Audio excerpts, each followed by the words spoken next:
Good afternoon, and welcome to our inaugural event for the launch of the new School of Public Health and Social Policy.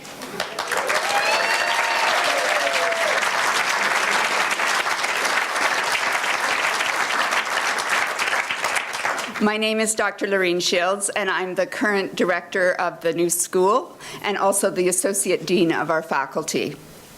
I would like to welcome you today, and we have a fairly full agenda, and so I would like to get us underway right away, and I invite Dr. Leslie Brown, Acting Dean of the faculty, to begin the welcome. Thanks.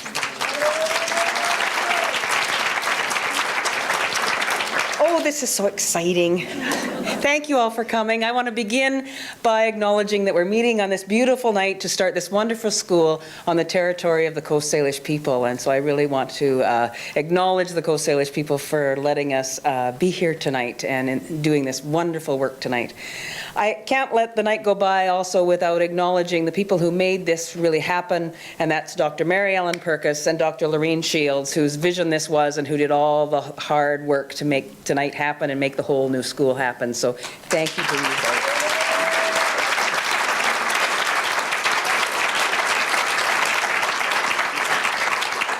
There's been a lot of support from community and from the university as we have moved forward to build this new school. We've got some of the senior members of the university here tonight. I want to acknowledge Dr. Howard Brunt, Vice President Research, and Dr. Katie Mateer, Associate Vice President Academic, who are here representing the senior university. And I want to introduce our fairly new Vice President Academic and Provost, Dr. Rita Tremblay. The Vice President's office has been very supportive as we've built this new school, and we're very pleased that Rita has agreed to come tonight to introduce the keynote speaker to you. Rita.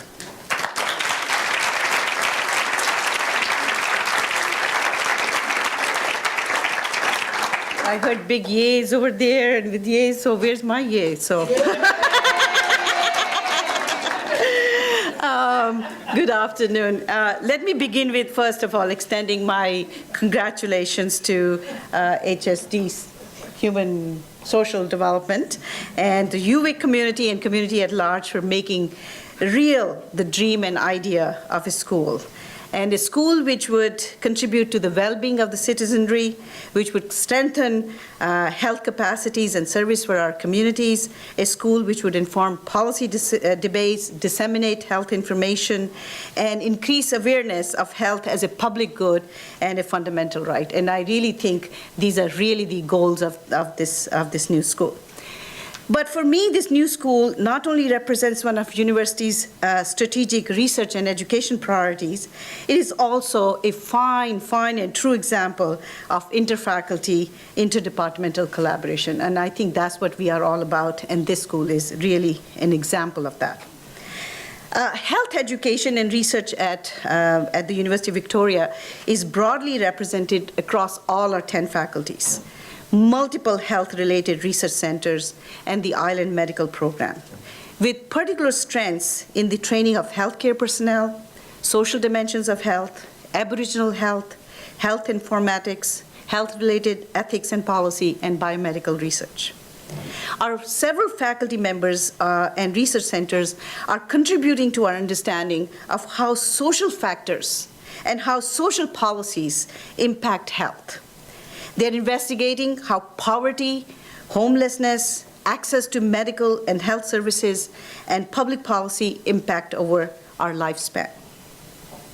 And they're contributing in essential ways to understanding the economics and the politics of healthcare, the development of policies that support principles of social justice, medical ethics, health policy, and law. The new School of Public Health and Social Policy will further enhance this health education and research capacity at the University of Victoria by creating new opportunities for interdisciplinary and interprofessional collaboration and experiential learning. There's a wide recognition that public health focus will be required in Canada to address recurring population-based issues of chronic disease, health disparities, lifestyle issues, social inequities, and access to appropriate health care. With the excellent foundations provided by the School of Public Health and Social Policy, our graduates will be prepared to make valuable contributions in promoting the health of their communities and revising health practices throughout the province of BC, throughout this nation, and throughout the world. Once again, my congratulations to everyone who have made this initiative possible, and my really sincere thanks to Dr. Perry Kendall, who with his inaugural talk is helping us to launch this new school. So thank you very much, and congratulations again. We now have actually a couple of video clip greetings that the first is from Dr. David Butler-Jones, who is the Chief Medical Health Officer for all of Canada, and the second is from Dr. Nancy Edwards from the Institute of Population and Public Health. Okay. Hello, bonjour. I'm honored to deliver brief greetings on the launch of the University of Victoria's new School of Public Health Policy. Tout d'abord, j'aimerais féliciter chaleureusement chacun d'entre vous au nom de l'Agence de la Santé publique du Canada. Some 150 years ago, Benjamin Disraeli, Prime Minister of Britain, said, "The health of the public is the foundation upon which rests the happiness of the people and the welfare of the state." Equally true today, though for a while we seem to have forgotten it. In public health, we are involved with the organized efforts of society to improve health and well-being and to reduce inequalities in health. It's not simply a set of programs and services, but a way of thinking about the problems. It is about opportunities to address what Sir Michael Marmot once called the causes of the causes, the fundamental conditions in which people grow, live, work, and age that determine our health. It's about engagement across sectors and perspectives, sharing our knowledge and learning from each other, because in nature, everything is connected, just as we should be. Public health depends on the understanding and experience of almost any discipline and field of endeavor you can think of. I have yet to find a sector or perspective that is not important to consider. Selon moi, travailler dans le secteur de la santé, peu importe le rôle que vous jouez, est tout un privilège. We are all involved with humanity at its greatest and weakest moments. And every day, we make a difference in the lives of many through our policies that impact their health, safety, and security. It has now been my privilege for more decades than I want to acknowledge to journey not only with individuals, but also with whole communities, and it has enriched my life greatly. I wish the same for all of you as students and for the university as it embarks on this important new path. The Public Health Agency of Canada very much looks forward to working with the new school on the broad spectrum of challenges and opportunities public health presents us. Félicitations à vous tous et bon succès dans votre cheminement. Thank you et merci.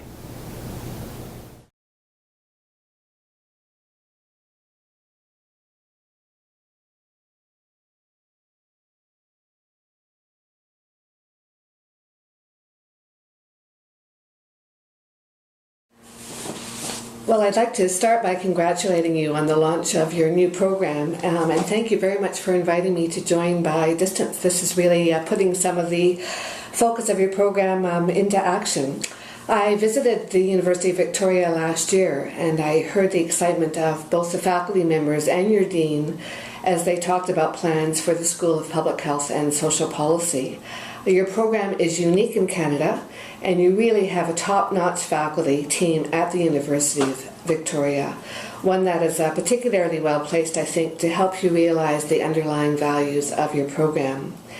These values are going to serve you very well as you consider how to address inequities in Canada and globally, particularly in Indigenous health, and as you examine the potential for advancements in health through interdisciplinary and intersectoral initiatives, including social policy, and through the application of public health informatics.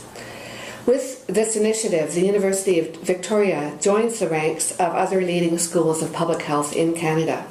The graduates of master's programs in public health are a very important part of our growing public health infrastructure in this country, an infrastructure that, as you know, was identified as weak in the Naylor report. The public health field is rich, diverse, rewarding, and at the cutting edge. It requires that we forge strong links among researchers and practitioners and decision makers.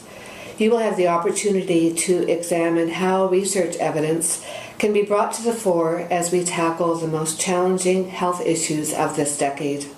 Public health has to be future-oriented. Our job, I think, is to create a future that holds the possibility of better health and more equitable health status for all people. You are part of this future for public health and population health in Canada, and I welcome you to it. Perhaps some of you will join us next year at the annual Canadian Public Health Association Conference. This is an important event that involves a number of partners, including our institute. You may be interested in knowing that there are travel awards available for this and other public health conferences with several deadlines each year. And we also have a newsletter called Pop News, in which we regularly feature a Student's Corner. You can sign up for that newsletter and for other communications from our institute by going to our IPPH website. It's a good way to stay abreast of important developments in the field. And of course, I invite you to take a look at the strategic plan for our institute, which is also available on our website. Public health has had many success stories, but we face significant challenges. Threats of pandemic disease and climate change, rising rates of obesity and non-communicable diseases, an aging population, and increasing health inequities that we're seeing around the world. It is only through the preparation of new graduates in public health, such as yourselves, that we will be ready to meet these future challenges. You are part of a strong and growing cadre of public health professionals in this country. I wish you well in your studies and look forward to meeting you. All the best. I would now like to call on Dr. Michael Hayes. Michael is the Director of Health Research and Education at the University of Victoria, and also we're pleased to have him appointed to the new School of Public Health and Social Policy, and I call on Michael to introduce our keynote speaker.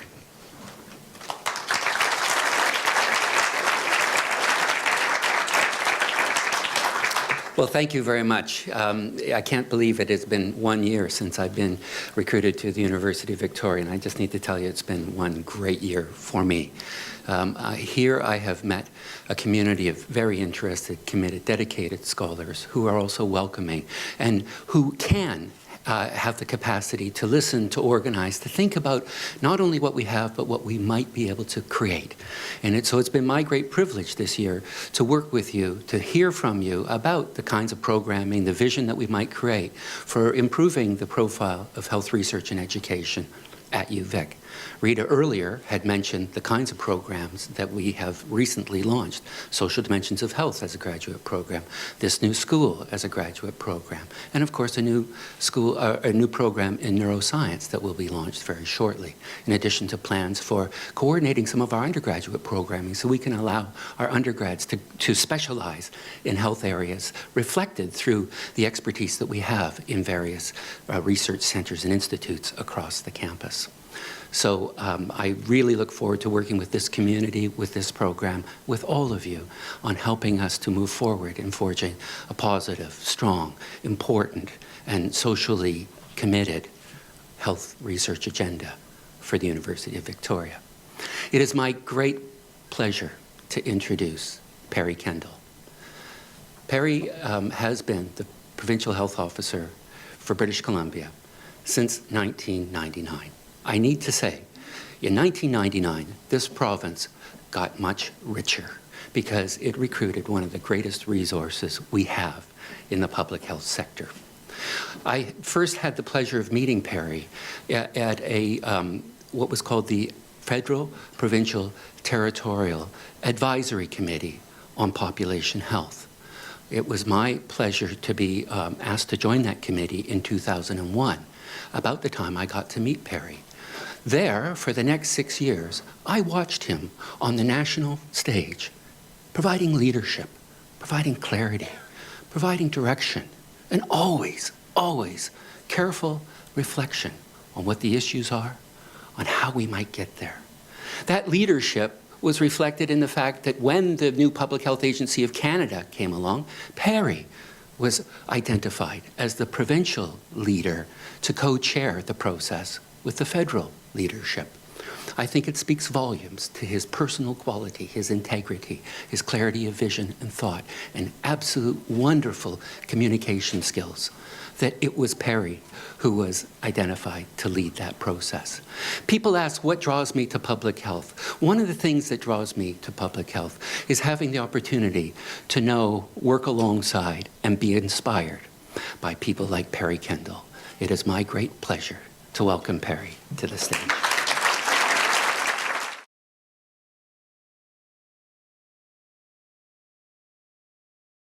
I really do feel honored to have been invited to speak at the opening of this new School of Public Health and Social Policy here. I also confess to being a little overawed because I was never much of a scholar, and being in a room full of scholars, in a campus full of scholars, it is a little overawing. I was always thought of myself as kind of a gleaner and a user of knowledge rather than a knowledge generator. But the new school, with such geographic proximity, that critical partnership between knowledge generation and knowledge use will come to have a very special meaning for government, for the Ministry of Health, and I think for the local health authority in the years ahead. Indeed, we already have a really long history of bridging the gap between town and gown here in Victoria, as evidenced by our work together in recent years on homelessness and mental health issues, on problematic substance use issues and advocacy, and on the production of the BC Wellness Atlas, to name just a few of the initiatives that have gone on between community, university, ministry, university and community. And I think that in a really interesting way, the distance learning approach that's being used for both this master's program and the bachelor's program that starts next year provides an exciting new way to link together town and gown as people study, undertake practica, projects, and then work in their own communities, large and small, rural and urban, northern and southern, inside Canada, and indeed outside Canada. I'd also like briefly to pay tribute to those who worked so hard to bring this new school into being. I was a member of the advisory council. I was a little tardy sometimes, but it was very ably chaired by Irv Rootman, who's a legendary figure in health promotion and public health, and really effectively facilitated and supported by Loreen, who is your interim director. And I saw the amount of thought and preparation, research, hard work that went into getting us to this point. And I think we should recognize and thank both them and the advisory council and the selection committee, and indeed all of those in the university community whose work has brought us to this important juncture. I'm sure you're feeling very proud of what you've accomplished, and it's very well deserved. Thank you.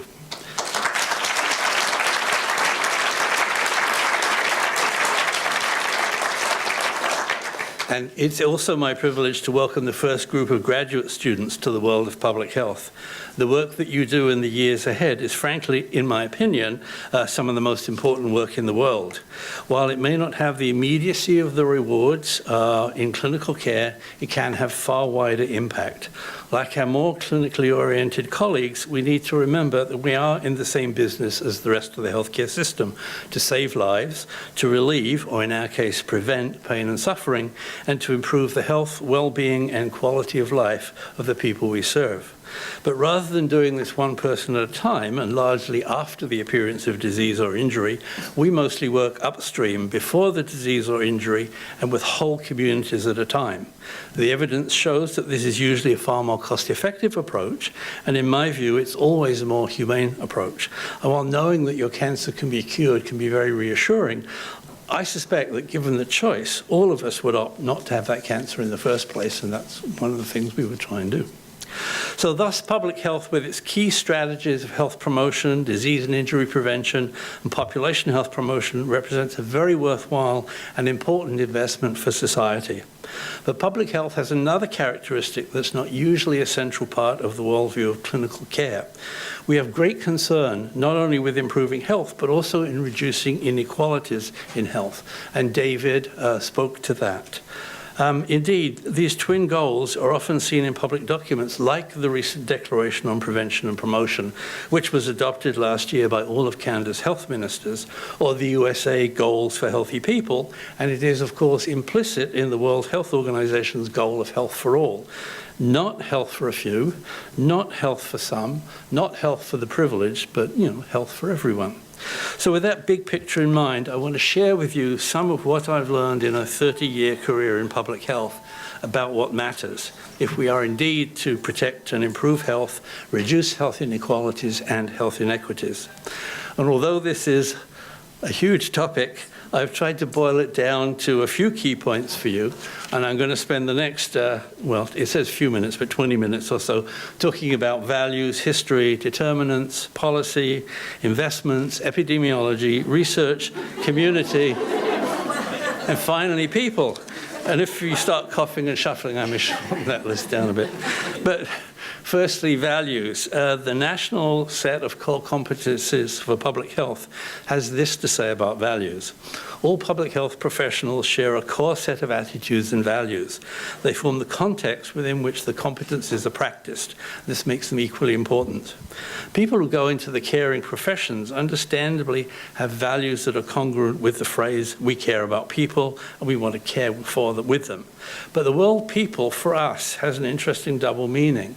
It's usually taken to mean people as individuals, but it can also be the collective, we the people. And in public health, we usually take it to mean the collective, because we're interested in the health of communities, the public, the population. The concern underlies what is often a utilitarian philosophy of the greatest good for the greatest number of people. And so that can mean that we can have a tolerance for harm for individuals in the interest of the greater good. Two obvious examples are the powers that public health officials have to detain someone against their will for treatment if they're posing a threat to others, or in some cases the requirement that we would like to see a population immunized, even though we recognize that very occasionally harms can happen to individuals because the benefit, the offsetting benefit of the herd immunity for the population. This is a dilemma for everybody, but particularly I think for people raised in the tradition of medicine or nursing or other healing practices because of the Hippocratic Oath and their primum non nocere, first do no harm. So reconciling these two values, doing no harm, but securing the greatest good for the greatest number, is not a simple equation or an easy thing to balance, nor should it be. We should never blithely accept harm to someone in the interest of the greater good, especially when that person may come from an already disadvantaged group. There's an interesting field of public health ethics there, which is quite different, I think, from the ethics of one patient, one physician, or one nurse. So a second fundamental value in public health is a social justice. If improving health is one of our goals, then reducing inequalities in health is, or should be, a co-equal goal. While some inequalities are natural, they arise from genetic or biological origins, many are not. And where those inequalities are seen to be preventable or unavoidable, unfair or unjust, then we call this inequity. And such inequity has its cost, not only for those who experience it, but to all of us as a collective. Ill health, injury, disability, and premature death is not evenly dispersed in our population. It's not evenly dispersed across income quintiles, but it's disproportionately experienced in lower socioeconomic strata. That additional and to an extent preventable burden of disease adds considerably to the economic cost of the healthcare system. So if only for narrower economic self-interest, we need to identify, address, and reduce inequalities and inequities in health status. In Canada, a concern for health inequity means paying particular attention to those who experience the greatest level of inequality. That is Canada's Aboriginal First Nations people. That's why I produced two major reports on the health of Aboriginal people in BC, and why this continues to be a major focus of the work of my office. And the addition of an Aboriginal health physician advisor, Dr. Evan Adams, to my office, and even more important, the work that's currently going on to establish a new First Nations health authority, are two among a number of examples of national leadership for which BC and its Aboriginal people can be justifiably proud, and the contribution that this university and its campus has made, it can be equally proud. But the work is far from complete, and there are many other aspects of inequality in health and its determinants that have to be tackled, including reducing poverty, especially that of children and families, eliminating homelessness and hunger, improving early childhood development and educational attainment, and addressing the particular needs of a wide variety of disadvantaged groups and communities. The other values espoused in the core competence statement are a commitment to sustainable development, respect for diversity, self-determination, empowerment, and community participation. I firmly believe that it is important to know your values because they will be a guide for you in the work you do for the rest of your life. It's not my place to tell you what your values should be, but I will tell you to think seriously about them as you go through the program. Now, history matters as well, and George Santayana famously said that those who do not know their history are doomed to repeat it. And it sometimes seems that public health is a poster child for that aphorism. In the past few years, we've seen outbreaks of waterborne and foodborne diseases, as well as vaccine-preventable diseases that are arguably due to a failure to take public health seriously, to invest in it adequately, and to apply its principles properly. In fact, the history of public health in Canada is a proud one, as the display that you will see when we go to the reception makes clear.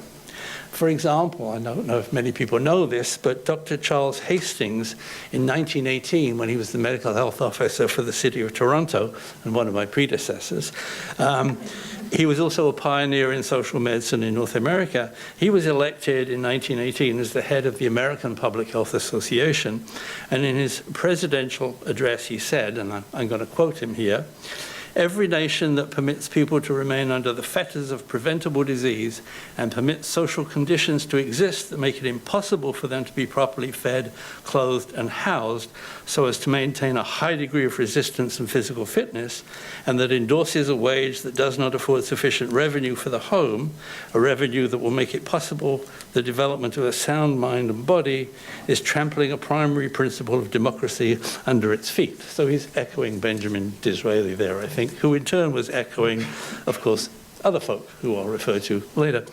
Anyway, there's a longer history of that in public health, of course, but just two examples. The boards of health in the city-states of northern Italy in the Renaissance had a great system among themselves for avoiding outbreaks of infectious diseases. It was the quarantine system. The word quarantine comes from the Italian quaranta, meaning 40 days, which is the amount of time people and goods had to be segregated from the rest of society. And because quarantine and other measures interrupted trade, they had constant fights with the merchants about the problems that public health officials caused for them. Dr. Richard Stanwyck is an example of that in spades, if you want to look just no further than Victoria. And of course, there is Rudolf Virchow, who is known as the father of modern pathology, but also one of the founders of social medicine. In 1848, he was sent by the Prussian government to investigate an outbreak of typhus in the miners in Silesia. He came back and reported to the Prussian government that the epidemic was rooted in poor social conditions, and that what was needed was the introduction of Polish as an official language, democratic self-government, separation of church and state, and the creation of grassroots agricultural cooperatives. When challenged by the government and told that these, Dr. Virchow, are not medical recommendations but political ones, he famously said, "Medicine is a social science and politics but medicine writ large." So what can you take from this? Well, understanding the broad underpinnings of health is a necessary but unfortunately not a sufficient precondition for change. Secondly, that change has required bold and outspoken leadership and advocacy, both from within and from beyond the public health profession. And third, and most importantly, I don't think there's very much reason to believe that the situation is very different today. So, determinants matter. The change in our understanding of the determinants of health over the past couple of decades has been not so much a case of back to the future as forward to the past. As I think I've shown just now, there was a very broad and very good understanding of health a century ago. But over time, and particularly since the Second World War, due to the truly amazing and very welcome advances, I must say, in science and medicine, the public health model was largely supplanted by the medical model. And as a result, the public health came to be seen as rather old-fashioned, largely irrelevant to the public and political mind, as well as among health professionals. I think there's been some resurgence and revisiting of that in the past 20 years, and I've been happy to see at least a partial reversal of that trend. It started perhaps in recent history in 1974 with the Lond Report, which was one of the first government documents to acknowledge that the healthcare system was not the major determinant of the health of Canadians. It's an important determinant, but it's not the major one. And that the major contributors to health status are the physical and social environments, our personal and collective lifestyles, and our biology. This was followed by the WHO Ottawa Charter on Health Promotion in 1986 that laid the groundwork for a new socio-ecological public health, and this continued with the work of the Canadian Institutes of Advanced Research's Population Health Agenda. We should never underestimate how much Canada has contributed globally to this broadening approach to public health. The second report on the health of Canadians, which was commissioned by the Federal, Provincial and Territorial Advisory Committee on Population Health that Michael referred to, and where I first met him, otherwise known as FPTACPH, which is...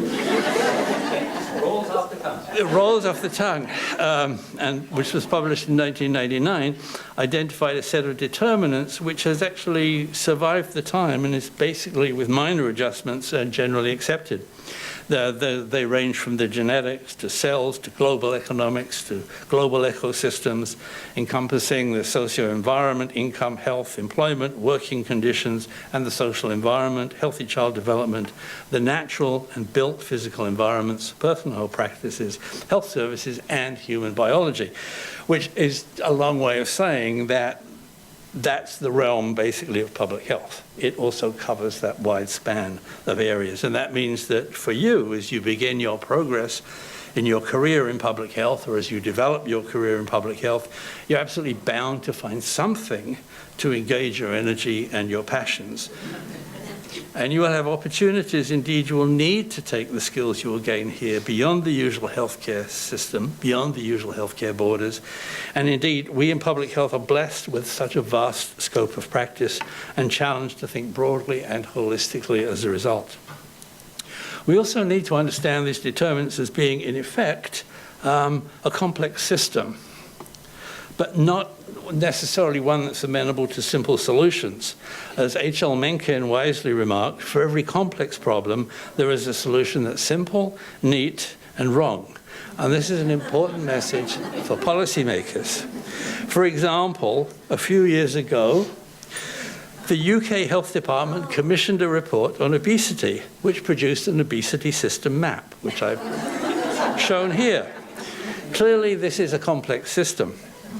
It has 108 variables, 304 causal linkages, some positive, some negative, some of which can be weighted, some of which can't.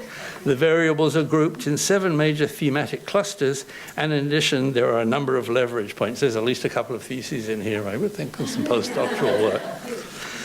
Obesity is one of the major public health challenges of our day. It would be foolhardy, therefore, to think that there is a simple answer to this problem. But at the same time, political leaders and public service decision makers are almost allergic to such complexity. They want simple answers that they can implement now. So part of our challenge as public health professionals in the world is to try to understand the complexity, understand the political imperative, and understand where the most effective immediate actions can be recommended that also create a basis for longer-term, more complex actions, which takes me to the issue of policy. Bismarck famously commented that there are 2 things in life you don't want to watch being made. One is sausages, and the other is policy. The challenge we face, coming as we do from a scientific and knowledge-based discipline, is that policy is not made based simply on the evidence. The American social scientist Carol Weiss observed many years ago that there are 3 ingredients in policymaking: information, which includes evidence, ideology, and interest. And that ideology and interest can clearly trump information. So we can see this very clearly in the current federal government's approach to a number of public policy issues. For example, mandatory sentencing, the opposition to insight, support for asbestos exports, dismissal of climate change, to name but 4.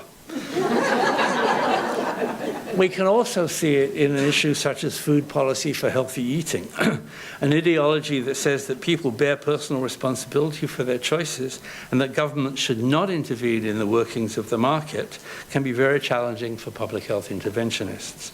And it's always puzzled me that reversing or mitigating harmful and unhealthy social behaviors that the market has induced over a number of years is deemed to be social engineering, while driving those adverse behaviors through the market for profit isn't. Don't understand that. So 3 policy aspects are particularly important for public health. First, there's the allocative policy within the ministry and the healthcare system. How much emphasis should be placed on prevention? What share of the budget should it have? What capacity and infrastructure is required? And so on. Given the old adage that an ounce of prevention is worth a pound of cure, we have rather unscientifically proposed that we should spend 1/16 of the healthcare budget, which is about 6%, on population and public health. That's about as scientific as we can get, actually. We did that at the ACPPH with Michael. And we're only getting about half an ounce of prevention at the moment. About 3% of our budget is actually allocated to the public health services. So we really do need the full ounce in order to deliver the preventive dose. Secondly, there's the important realm of public policy beyond the healthcare system. If the major determinants of health lie beyond the realm of healthcare, then it follows that the most important public policies for health lie beyond the Ministry of Health. And this requires a whole-of-government approach. And I'm pleased to say that looking back a couple of years, we actually did see that in BC with the Act Now program that was launched about 3 or 4 years ago for healthy living. Recently, the Senate of Canada's Subcommittee on Population Health issued a comprehensive report on the need to adopt such an approach, which has actually been evaluated by the WHO. And they recommended that the Prime Minister and the Premiers address this issue. And the co-chair of that subcommittee, Senator Dr. Wilbur Keon, who was a cardiac surgeon who founded the Ottawa Heart Institute, and who is clearly persuaded of the strength of the population health argument, in an article in the Hill Times in 2008, yeah, I did get it up there, in the Hill Times, he aired what's an almost heretical view that increased expenditures on healthcare are likely impacting negatively on the general health of our population by virtue of diminished investments in other areas like education, especially early childhood education, public housing, income security, and other public services. He was actually, I think, quoting Dr. Bob Evans, who's a well-known health economist from another university across the way. And that, I think, is an interesting public policy challenge for you to take out into the world as well in the years to come. The third area we've already touched on, and that's the role of the private sector. Private companies, especially large ones, make all sorts of policy decisions that have public impact, including impacts on public health. And sometimes, as is the case with the tobacco industry or major polluters, their decisions are clearly unhealthy and so irresponsible that society requires that they be regulated, taxed, and even prosecuted. In other cases, such as fat and salt content of food, new evidence and new attitudes are conspiring to push the balance more towards government intervention. Now, the tools for government intervention that actually work the best are, of course, taxation and regulation. However, they are also, and usually, the least popular, both with government and with industry. So as public health workers, we need to learn how to partner with the industry in question and help them arrive at healthier private policy, looking for win-win solutions for both their bottom line and ours, our bottom line. Olive oil instead of canola oil. Sorry? I said olive oil instead of canola oil. Okay. Our bottom line being the health of the public, yes, is improved. Thank you. And so we need to know when to fight and when to work with and sometimes partner with the private sector while avoiding becoming dupes, shills for the industry, or to be seen as playing favorites with a competitive market. So ultimately what we need to do is to put health, or more broadly human development, at the heart of decision making, because maximizing human development and quality of life is really good for everybody's bottom line. So I've talked about the need to invest in the full ounce of public health, that is to double the investment. Nationally, there have been several attempts to have this addressed by health ministers. The latest was following, and they haven't actually been successful, as you may have guessed, but the latest was following SARS and the Naylor Review, and that did result in some really significant infrastructural investments. The creation of the Public Health Agency of Canada, the appointment of David Butler-Jones as the Chief Public Health Officer, the 6 national collaborating centers on public health, about $100 million investment in electronic communicable disease reporting system, which is actually still under development, and the blossoming of schools of public health, of which this, I think, is the 7th to be created and launched post-SARS, joining the network of schools of public health. And while these are all good and wise investments, they were unfortunately not, at this point in time, really matched by investments at the front line. However, as we approach the end of the Health Accord, which is that historic transfer of $40 billion, health ministers are once again focusing on cost containment and looking at chronic disease prevention and health promotion as avenues for investment for sustainability. So there's once again a window opening. Last year, ministers of health approved a declaration on prevention and promotion, which actually was developed here in British Columbia, and I take my hat off to Dr. Trevor Hancock, who held the pen on that. And that states in part, it is our view that the promotion of health and the prevention of disease, disability and injury are a priority and are necessary to the sustainability of the healthcare system. So I think we have to jump on this sustainability piece. And it goes on to say, more emphasis needs to be placed on the promotion of health and on preventing or delaying chronic diseases, disabilities and injuries. Doing this will improve the quality of life of Canadians while reducing disparities in health and the impact that these conditions have on individuals, families, community, the healthcare system and on society. So we have the words. We now need to get the resources behind the words, and I think working together, perhaps this new accord that will be negotiated for 2014 is an opportunity to do that. And you can use the skills you learn here to push for that reallocation, working both with those who already share our values or who could share with them, and put health and human development at the forefront again. Going to just talk briefly about epidemiology and research. It's a truism in public policy that you can't manage what you can't measure, and it's often the corollary that what you can't measure doesn't count. So epidemiology has been at the heart of public health practice since the day that John Snow removed the Broad Street pump handle, and has gone from being exclusively the study of distribution, determinants, and dynamics of disease to now also being about the distribution, determinants, and dynamics of health in a society or a community. So it's the positive side of the negative. As the UK's obesity map makes clear, this is no simple task. How, for example, would you do a randomized control trial of community empowerment or a whole-of-government approach? We need to develop research tools that enable us to understand complex systems. And we need to understand the impact and outcome of implementing new policies and programs, not just medications or immunizations or surgeries. These are interesting and exciting and challenging new areas for public health research. And you're fortunate that UVic is one of the places where such research is being developed through the Core Public Health Functions Research Initiative that's located in the School of Nursing and co-led by the University, the Ministry, and health authorities. Research and knowledge development will be an important issue for you, whether your career is in research or whether you work as a practitioner or a policymaker who needs to use the knowledge that comes from research and knowledge development. So here's another challenge we face. How do we increase the capacity and the funding for population and public health research to a level that's commensurate with its relative importance for the health of Canadians? And I think developing the capacity for the research is critical. At the moment, we don't get a sufficiency of funding, and part of that is because we don't have the infrastructure to do it and take it and apply it. So community also matters.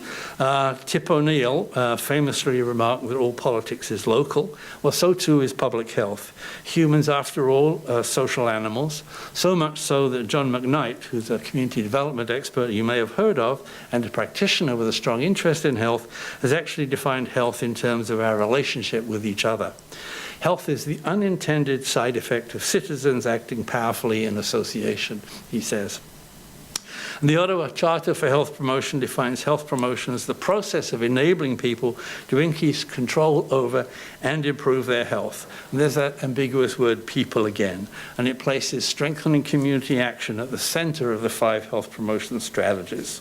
And the set of values identified in the core competencies does include empowerment and community participation. In my own experience, shared, I'm sure, by all of us working in public health, it's usually at the local level where innovation and leadership happens, with federal and provincial governments following, or sometimes being dragged along in their wake. Just to give 3 examples from my own experience, I was involved in establishing one of the first needle exchange programs in Canada here in Victoria in the late 1980s. That involved a community agency, it involved local politicians, and it involved generous donations from the hospital sector who said, okay, you can have all the needles and syringes you like. And that worked. In the 1990s, as Medical Officer of Health for Toronto, I helped start a number of initiatives, including programs for HIV/AIDS and drug abuse prevention, establishing harm reduction as the official city policy for substance abuse, and establishing the first food policy council in the country, as well as promoting comprehensive tobacco control bylaws. All of these were years ahead of initiatives at the provincial or federal level, and it's no coincidence that Jack Clayton was chair of the Board of Health for those years. And thirdly, here in Vancouver, well, not here in Vancouver, over there in Vancouver, maybe here in Victoria, we've seen the groundbreaking establishment of Insight, which opened in, I think, 2003, which has been supported by the provincial government here in the face of strong opposition from the senior level of government. All of these initiatives required advocacy, and they required strong and well-organized communities and NGOs and leadership across the political, NGO, academic, and private sectors working together. I think the key at the end of the day for all of these was engaging at the political level, but having validators and people moving forward and working together. So good public health workers understand this and have these skill sets and play their part in identifying and raising issues or responding to community concerns, increasing public awareness, proposing solutions, encouraging and supporting communities, encouraging and supporting local leadership, fostering partnerships, and being advocates for health and for health-enhancing actions at all levels, from the local to the national. And people like you, I hope, will not only work in traditional public health, but will in time take our public health values and your skill sets into other parts of the healthcare system, into communities across Canada and around the world, into other areas of government, into the non-governmental sector, and even, who knows, the private sector. There's an aphorism that applies, I think, especially to public health practice. You'll be surprised what you can accomplish if you're prepared to let someone else take the credit. That's truism. Last but not least, and I'm coming to a close, people matter. I've said that public health is concerned with the health of groups, communities, and populations, but our work is ultimately around the health of individual people, even if we see them in the aggregate. We need to remember that there are real people behind the numbers. As the late Sir Austin Bradford Hill, who pioneered randomized controlled trials, said very well, health statistics represent people with the tears wiped off. So when we look at data on mortality or morbidity rates, we're looking at the deaths or diseases of thousands upon thousands of individuals, all with families and friends who are affected in some way by the death or illness. When we discuss inequalities in health, we're talking about people experiencing what is in many cases unnecessary pain and suffering, lost income and lost opportunity. When we talk about child poverty and its lifelong impact on health, we are talking about children and their parents who go hungry, who suffer a variety of indignities, and who may well end up depressed and overwhelmed and feeling hopeless.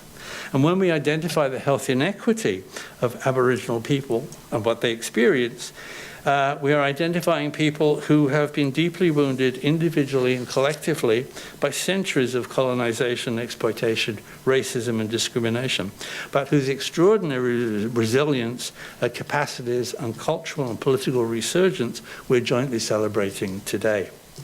So as you go through this new program, and as you then go forth into the world to practice public health, please keep in mind all the things that matter as we set out to improve the health of the public who we serve and reduce inequalities in health in BC, across Canada, and around the world.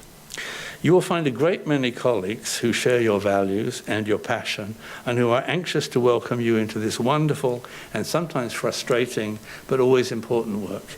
So on behalf of them all, welcome to Public Health, and thank you.